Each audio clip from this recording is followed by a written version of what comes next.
अध्यक्ष इलेक्शनमध्ये एक कल्पेश सोनवणे आणि त्याच्यासमोर एक राहुल ठाकरे हे दोन्ही उमेदवार म्युन्सिपल इलेक्शन लढले होते। आज नेमका काहीतरी कॉर्पोरेशनचे टेंडर निघाले होते म्हणते, त्या विषयावर दोन्ही उमेदवार आणि त्यांच्यासोबत 10 ते 12 लोक त्यांनी शेंडीपेठ पोलीस स्टेशन हद्दीमध्ये त्यांचं रोडवरती त्यांचं भांडण झालं होते। त्यांनी दोन्ही पार्टीला एक दुसऱ्यांचं मारहाणचं वगैरे झाले होते।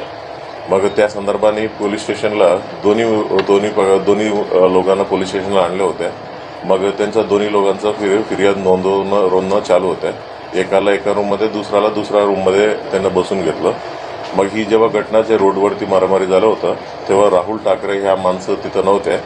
मग ते अचानकपणे पोलीस स्टेशनला आलं आणि जेव्हा ही फिर्याद नोंदवत असताना आणि माझ्या बहिणीला तुम्ही शिव्या दिला मी नसताना असं ते बोलत, म्हणजे त्यांचा जो फिर्याद नोंदवत होता कैलाश सोनवणे, ते कल्पेश सोनवणेचे वडील आहे, त्यांना मारहाण केलं होतं। मग तिथं पोलीस स्टाफ होते त्या रूममध्ये आणि बाहेर पण होते।